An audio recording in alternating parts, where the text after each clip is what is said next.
The traffic situation, we did do a traffic analysis. That is a very tough intersection. I will remind the members present that, of course, the executive advocated for a pedestrian bridge to address some of these challenges. But nevertheless, We're not looking backward, Mr. I understand. I just wanted to be mindful of the history. That the traffic study that we commissioned required us to do some restriping and some signalization changes. We're obviously, by virtue of this project, going to improve the pedestrian way along the sidewalk. Those of you that walk that sidewalk know that it's an obstacle course of signage and the like. We'll also be widening On the other it side, there. on the garage side. On the library side as well, but that'll be fixed. The garage side is also a challenge. Well, we've done that. We've got like memorials to the armory and stuff that block, I mean, they're in the way. They're supposed to be lovely and they're not lovely. Well, I'm not here to comment in my We don't want to personal interject view of art opinion in our streetscaping debate. plan in Silver Spring, but we I do. was elected, I get to express my opinion. I'm entitled to my opinion. But the overall traffic analysis and crossings for pedestrians, and I don't mean to defer, but we do defer to our colleagues and professionals in DOT and what their recommendations are for the improvements to that intersection. I believe that our plan was just for restriping and some. I'm going to ask Don Sherman, one of the I just want design to put section down a managers. marker and call to my colleague's attention. I think the entire stretch between the end of the Majestic all the way into Fenton Village is, you know, as with many things, we're a victim of our own success. It's not well thought through, and somebody's going to be badly hurt, and it just isn't safe. You know, exiting Whole Foods, exiting Rotor Road.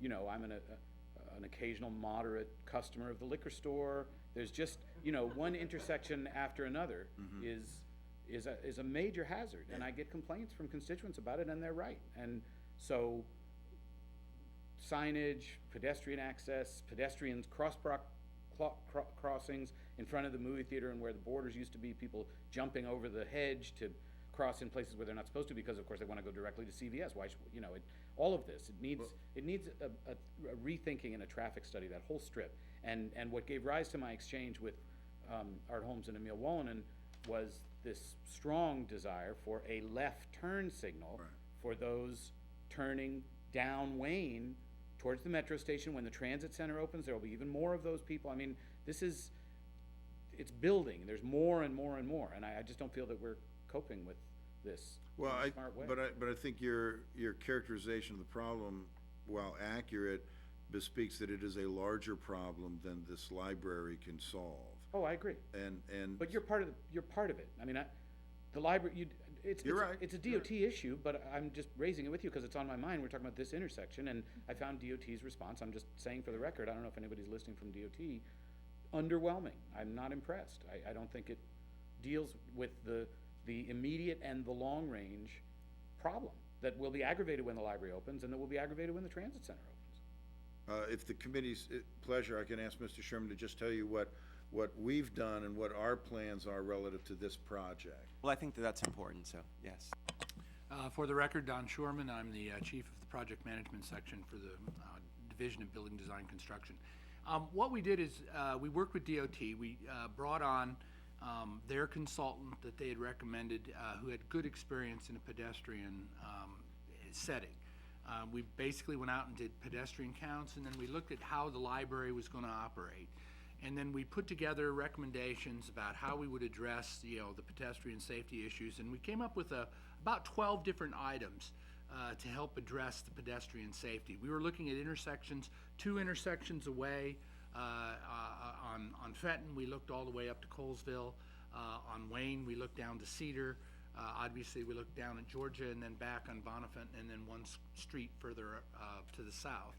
And we kind of looked at all of those and went through what is it that we can do that's site-specific for our area. We're talking about the potential for audible pedestrian signals, Most of them down in Silver Spring have those now, particularly in our area. But there were a couple intersections that we could work with DOT for the audible pedestrian signals to help our friends who are low vision and no vision. As far as crosswalks, there's been a lot of discussion back and forth on that. Our friends with low vision have a lot of difficulty with the very simple crosswalks. That's why the consultant was asking for high contrast, which is the really wide white stripes and black border to help the low vision people particularly. The other thing is that particular configuration of a crosswalk also really good visibility for the cars to spell out that we do have crosswalks there. One of our big concerns is going on Wayne Avenue, going from the Wayne Avenue garage side over to the library.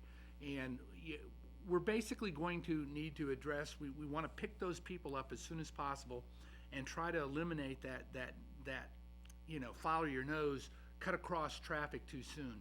And so we're going to work with DOT on that as far as expanding out that crosswalk.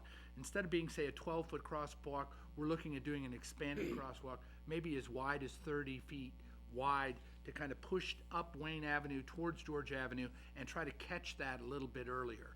We're working with bus. We're working with Stacy Coletta with bus services as far as getting a relocation of the actual bus stop and coordinating that with a mid-block crossing.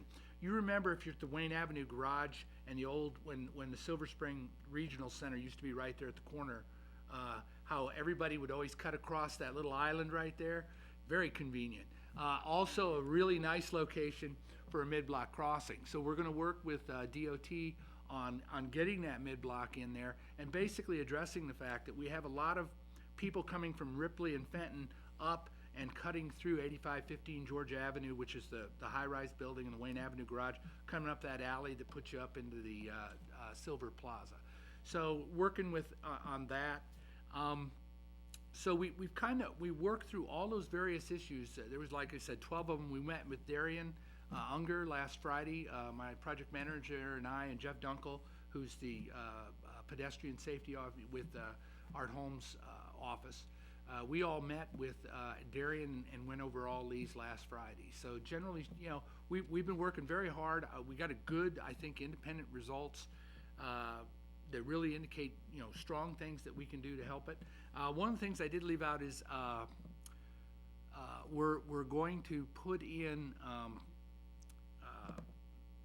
streetscape on the Wayne Avenue side, on the library side, to create kind of a transverse impediment, so that when people look over there again, they'll go, well, I'd have to climb over all that to get there, and get that encouragement, get them to turn and get down to that crosswalk.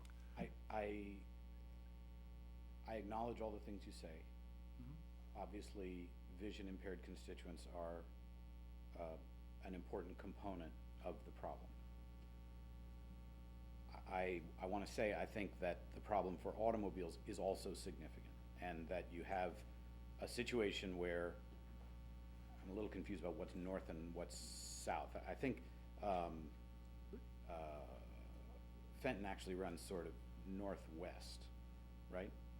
I'm not sure. Yeah, more or less. But So, it's like George and Colesville. You're never sure which direction they're going, and you Yeah, but just let's prefer say- north-south. So. let's say north on Fenton, okay? Right. That you have a lot of cars that are speeding, and especially what happens, you get out of this scrim as you're leaving the Whole Foods Right. lot, and you just want to get out of there. So you have cars that are speeding going south on Fenton. You have cars that want to go north on Fenton, turn left on Wayne. There is no left turn signal. You have backups, you have uncertain traffic flow. So the issue is, if your scope is pedestrian improvements, then, you've given a presentation on pedestrian improvements. And I can have this, I'm not a member of T&E, I can have this conversation in full council. I think we really need to rethink both pedestrian and auto flow along that whole strip of Fenton Street, which we have redeveloped. We have which we're continuing to redevelop with the library and the transit center. I think we've got a responsibility to take a fresh look at this, and to say that the intersection today doesn't warrant a light. The intersection is going to be dramatically different when the library opens, and it'll be different yet still when the transit center opens, and it'll be different yet still whatever happens with the First Baptist Church development. I mean, there's a lot going on there that will At that particular require a new look. Well, it is true that our primary focus was on pedestrian safety and access to the facility. As to traffic flow and safety, again, I think we will defer to our DOT colleagues and pass your comments on, as you've already done with Emil and Art.